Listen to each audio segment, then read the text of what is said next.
Welcome back to um, strategic approaches or choosing approaches.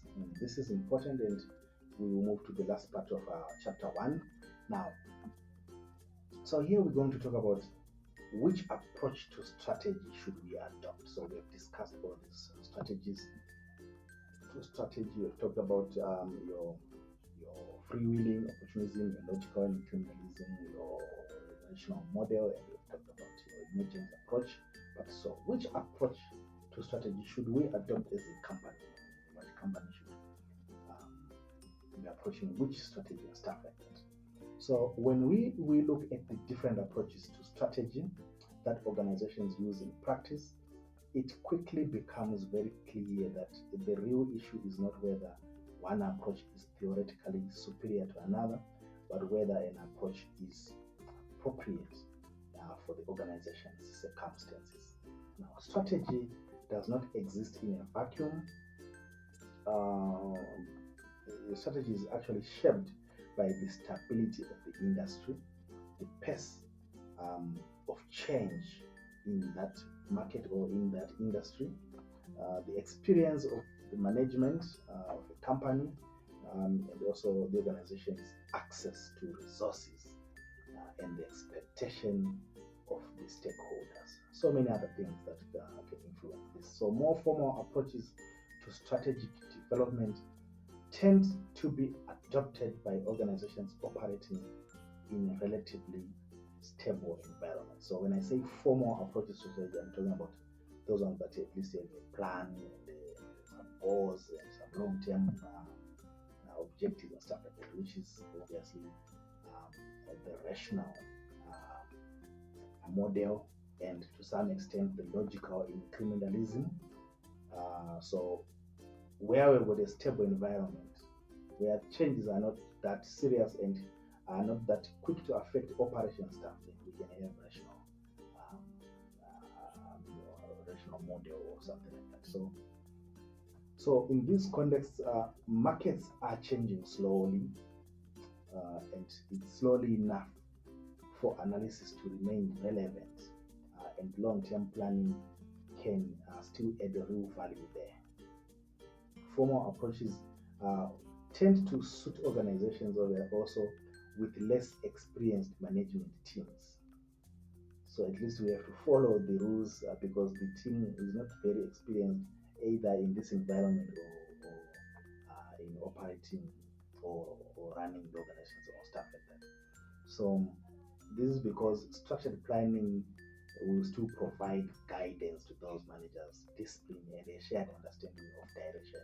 So it helps those managers if they are less experienced to still guide and steer the organization. In addition, organizations that rely heavily on external finance and wants to secure money from banks, from private funders and stuff like that, we have to dwell on these formal strategies or these formal strategies like the rational model, because that's one that can require you to have a formal plan for 10 years and a budget and a forecasted financial statements and stuff like that, and do capital budgeting and stuff like that, because it depends on you planning ahead and you have a long-term plan. So that's one of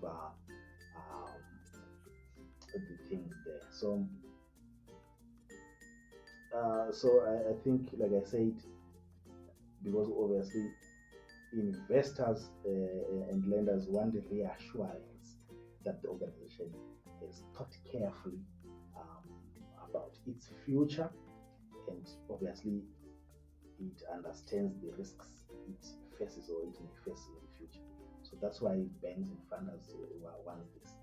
And by contrast, more informal approaches to strategy, like the emergent strategy and what we call the freewheeling one, opportunism, tend to be found in fast-changing dynamic environments like we already discussed. So in such industries, opportunities are emerging and are disappearing quickly, and detailed analysis may be outdated almost as soon as it is completed, and the opportunity may be gone altogether when you're trying to put a plan in motion and stuff. this opportunity is already gone. Like, there's no time to do all that. So in these settings, experience and intuition of managers and the speed of response becomes very critical. So organizations led by highly experienced and innovative managers, for example, I was talking about Elon Musk, may therefore favor emergent or opportunistic, like freewheeling opportunism approaches, relying on their sorry, on their ability to interpret signals from the market and act decisively and fast. So incrementalism, logical incrementalism, which is what I mean, sits between these extremes. Like I said, these ones are at the far, the rational model is at the far, logical incrementalism is here. So it is often observed in established organizations that are neither completely stable nor are entirely chaotic. So those ones that, yes, impact of development and technological advancement can still impact it, but also it doesn't quickly affect changes in the organization, and we can still have plans and formal strategies, long-term objectives and stuff like that. So we can at least change incrementally up until we get to a desired outcome. So that's what this means. So these organizations may recognize the need for change, but still prefer to introduce it gradually in order to manage risk and maintain stakeholder support, and obviously to balance their interest as well. So, however, um, incremental approaches, I can say, are rarely suitable for new organizations. Um, because new organizations have no established strategies yet uh, that that can enable them to build upon, and often need to make some bold decisions to establish themselves. Seriously bold decisions to be able to establish them because they are new. So it will not work. But what matters most in that is that organizations understand the implications of the approach they are going to adopt. So whatever organization is going to choose as a strategy, it's important that they understand the implications of that strategy. So formal planning offers clarity and control, but still risks rigidity. And the informal approaches offer flexibility, but it also risks what can I call it? Incoherence. It risks incoherence. And so strategic effectiveness depends on matching the approach to the context rather than applying a preferred model indiscriminately, if I can say. Now, so strategic planning for not-for-profit organizations. So all this that we've been talking about is much to do with those companies that are for-profit, which is obviously the majority. But what about for NGOs and those organizations that are not-for-profit, charity and stuff like that? So although many discussions of strategy focus on profit-seeking organizations, strategy is just as important also for not-for-profit organizations such as your hospitals, your schools, maybe the public sector bodies, things like that. So these organizations face their own strategic challenges and often complicated by the absence of a single clear objective, such as those in a profit company, like an objective to maximize profits. These ones usually don't have, because they are mostly meant maybe to serve the needs of, let's say, orphans, if it's an orphanage and stuff like that. Now, one of the defining characteristics of not-for-profit organizations is that they typically have multiple objectives, many of which may be conflicting also. So a hospital, for example, may seek to provide high quality care and to treat as many patients as possible. I think those would be the main goals of any hospital. And it could also be aiming to train medical staff, many from universities and stuff like that, and maybe conduct research as they are also training these ones and healing and obviously treating patients, or within limited budgets. That's the problem. So you have all these goals and everything, but what will matter and what will make sure that you have achieved what you want is the budget. It is limited, and that's the constraint. So trade-offs are obviously unavoidable, and strategic choices must be made now because of this constraint or this limiting factor. Even when success cannot be measured in simple financial terms.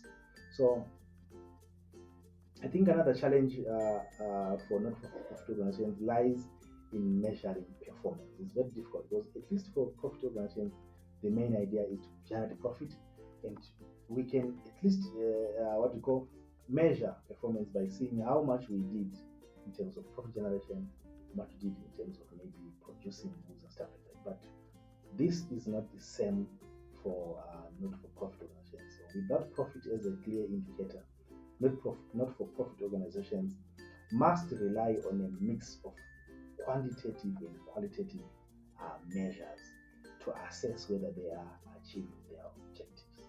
I'm sure you understand this. This can obviously lead to debate and disagreements about what success really looks for a so it really looks like obviously for a non-for-profit. So what would be success for a hospital? Can it be defined maybe in one objective or aim, or it is various, and people are going to conflict on which one now is the best measure of success or performance. So power relationships are also often more complex in such organizations.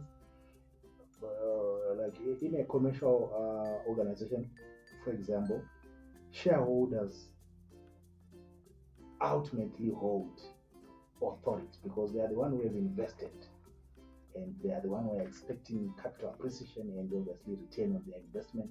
So although we've got a whole lot of other stakeholders, but they are going to be superior and their interests are going to be more important. So even if they do not exercise that authority directly, it's there. You will know that they're the ones who are funded. But in not-for-profit organizations, power may be distributed among, for example, governments, because they may have also control there, donors, because they may have control there. It could be boards or board of trustees that are running this not-for-profit. It could be the managers that are given the responsibility to implement whatever decision there. It could be staff, it could be service users, it could be also the wider community that could be impacted by whatever the organization is doing. So this makes strategy development inherently political and requires careful stakeholder management.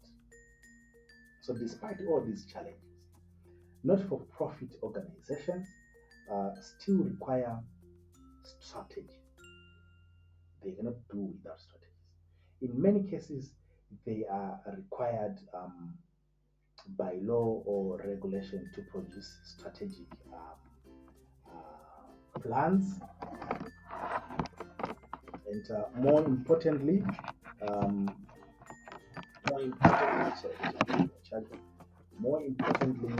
strategy provides a framework, like we were talking about all along, provides a framework. My computer is now going down, so I want to just put my charger. So, just a moment. Okay, so like I was saying, strategy provides a framework for prioritizing scarce resources, managing accountability, and maybe demonstrating value to funders and the public. Now, We have what you call the three E's, which I don't check if I put them here, but I'm still going to discuss them either way. So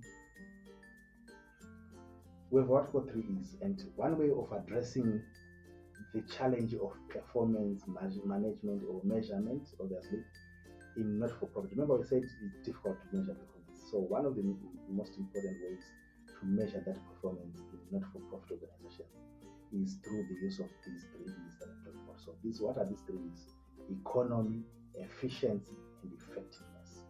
So this framework, obviously, the three E's framework provides a structured way of thinking about value for money. And you can apply it even in any other thing that you do in life. Economy focuses on inputs. So it considers whether the organization is acquiring resources at the lowest cost, consistent with acceptable quality. So like you doing economics in your home, where are you getting value for money? So where you could get these resources at a cost, maybe you can go and find them where you can find them cheaper, which can bring value for money, but still maintains the quality of service that still need to be given. So this might involve examining spending on maybe wages, maybe suppliers or supplies or equipment, or maybe assessing whether budgets are being adhered to, something like that. Now, but efficiency, on the other hand, examines the relationship between inputs and outputs. What we input, are we getting maybe the desired level of output from what we have inputted? So it looks at how well resources are being used to produce services. There are certain measures that we can use, for example, cost per patient treated. We want to see if we took the whole cost or the whole funding. We want to see how much cost of treatment per person did we incur. Maybe cost per student who has been educated. Maybe utilization rates, which will provide obviously some insights into some internal processes and obviously operational performance. So yeah, it will imagine in a hospital, it will help obviously to measure some of the success, whether are we reducing cost per patient, or it's increasing. And obviously, if it's increasing, it means fewer people are going to be helped. If it's reducing, it means we can have more people being helped. So the other end is also effectiveness, which focuses on outputs and obviously the outcomes. So it asks whether the organization is achieving its objectives. This is the effectiveness part. So how effectively are we achieving our objectives? So for a hospital, for example, this might involve waiting times. Are we still having people waiting long hours to get to see a doctor, or it has reduced? Or what is the treatment outcomes? Are people having success in terms of the treatment that they're getting, and they are quickly getting fine? Or what about the mortality rates? Are they going down? Are people dying more even on this hospital, or we are recording fewer deaths? Let's say for a school, this could be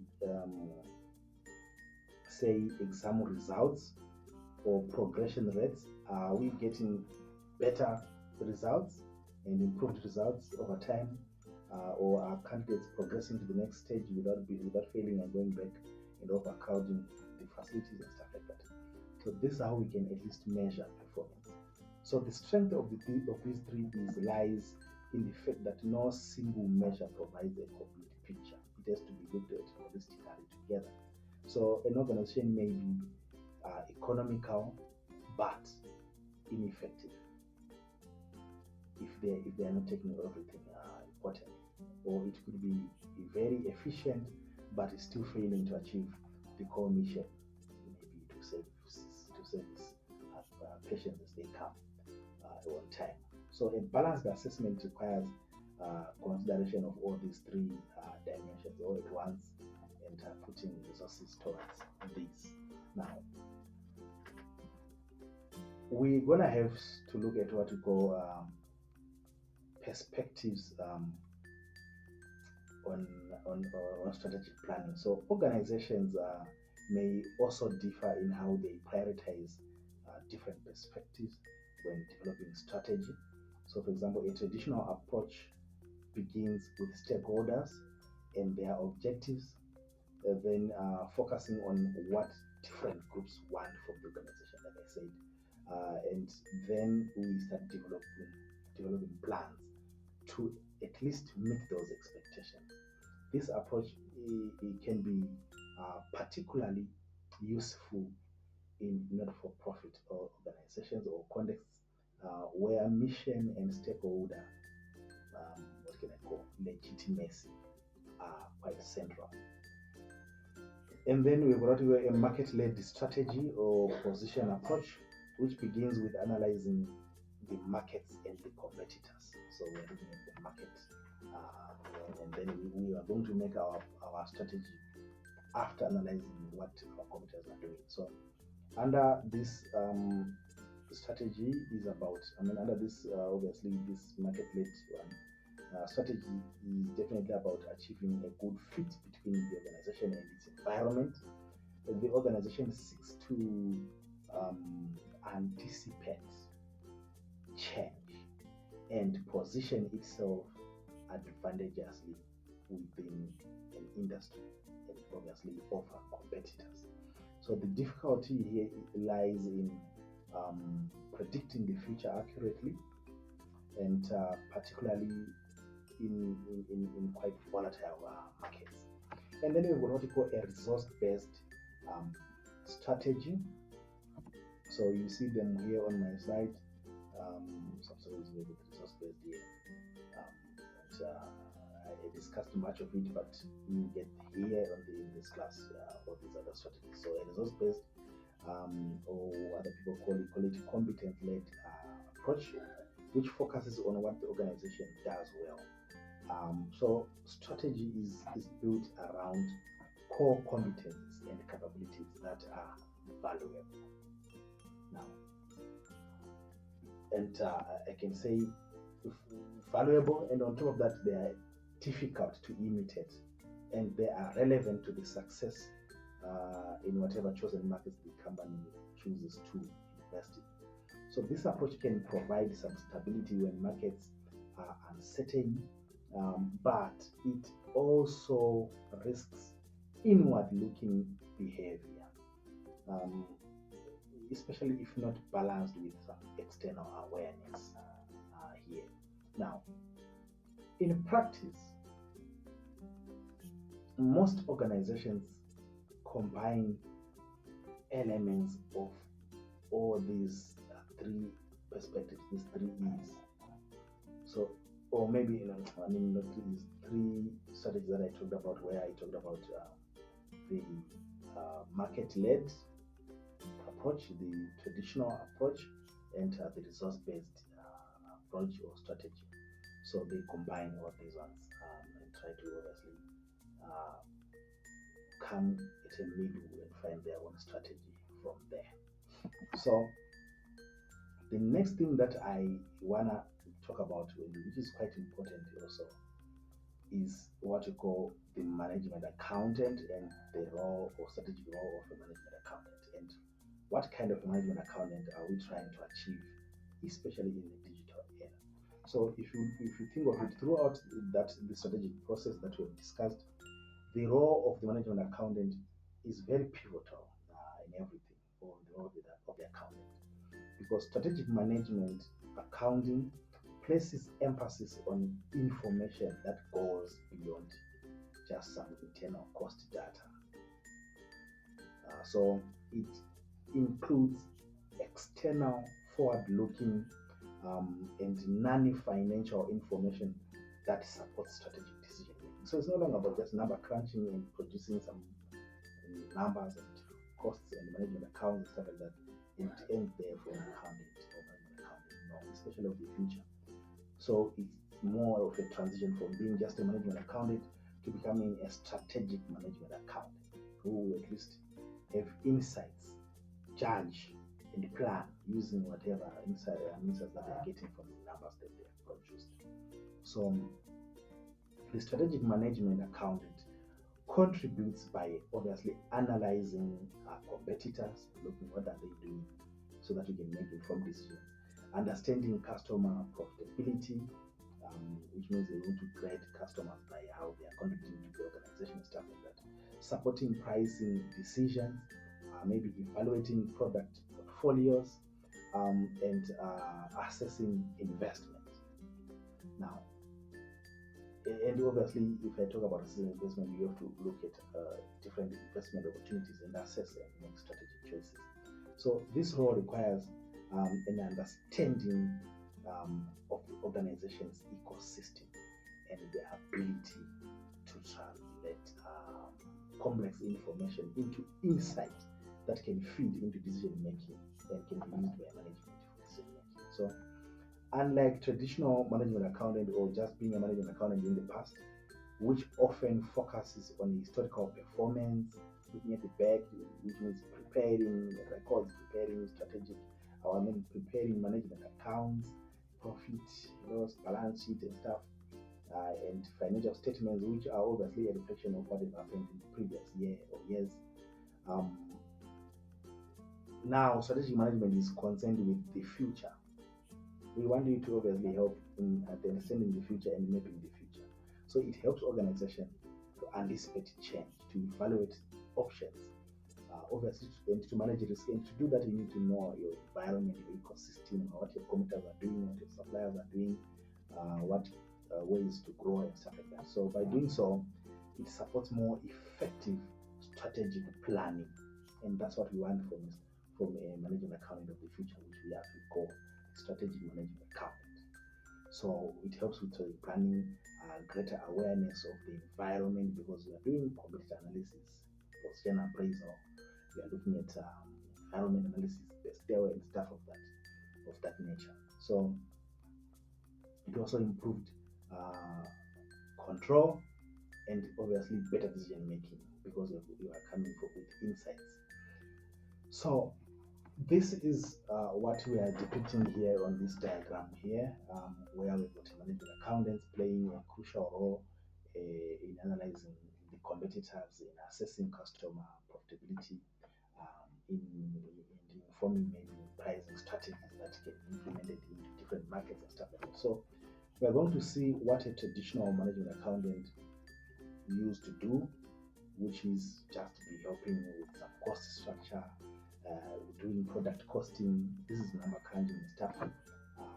Maybe mapping some market share and determining what is the market share, profitability, and determining pricing margin. This is all numbers and stuff like that. But what about a strategic management accountant? Because he does all this, but on top of that, he can map out well competitor cost structures, because we want to see which competitor is serious here and what decisions can we make and what moves are they making in the market. What can we do maybe to counter and stuff like that. We also need to understand how they are costing their products, so that we can also be advised on how we can cost ours. We also need to understand relative market share rather than just market share alone. Talk about relative profitability. Obviously, we are looking at the whole. So what share of profitability do we have in the whole industry, in the whole market? If you look at all our competitors, what do we have in terms of what chunk are we taking from there? We have competitor price and margins and stuff like that. So we are focusing also on the outer side that can help us in informing our decision making as well, rather than just focusing on our inward systems and controls that produce things that are only after looking inwardly, without looking at both inward and outward, internal and external environments, and then make informed decisions. So you will see that we have discussed almost everything here. We've covered right from the beginning with your introduction to strategy. We've talked about ecosystems, and these are the environments where business is operating. Why is important for organization to know its ecosystems, We've talked about levels of strategies, we've talked about types of strategies, and here we've also talked here about strategic management, accountants, and what they need to be able to do, and things like that. So I'm happy that we've come to an end of this chapter, chapter one, and we can move to chapter two. But I'm hoping that you have understood all the concepts, um, and they are important because you have to understand them right now so that you can be able to understand everything that is going to come. So maybe just a mind map here, which is in your study text. Um, you definitely need to understand what is strategy by looking at long-term planning, competitive advantage, levels of strategies. We understood that it is at corporate level, business level, functional level. We've talked about models of strategy or types of strategy here. We talked about rational model, emergent strategies, what we call logical criminalism and free willing opportunism. A whole lot of this, and we also talked about how do we get a strategy and the approaches to strategy that we talked about, where we say traditional accounting led, the market led strategy, where we look at what competitors are doing, and we also have the competence based, which looks at the capabilities and competencies that we have in one, and then we can make decisions from there. Um, so we also talked about what a strategy management accounting should be doing, and why they differ from just a traditional accountant, where they look also both internally and externally, and they are forward looking, and they help in obviously making decisions and putting decision making um, by giving insights, judging, and stuff like that. So this is more like obviously um, a mapping of what you have covered. So as we go from here, it is very important that you reflect on the key concepts that we've covered, like I just highlighted, um, such as the three levels of strategy, very important, and the difference between an emergent and a rational approach, and also the difference between these rational approaches with the free willing opportunism and stuff like that. And definitely the three E's that are usually not-for-profit organizations or public sector strategies. The three E's are very important and can be applied also in your life. Now, so we have come to the end of chapter one, and if you need any help or want to contact us directly, there is our number, this is our phone number. You can contact us directly on our WhatsApp, directly by call, stuff like that. If you want to email, you can email this email info@cimaacademy.co.za.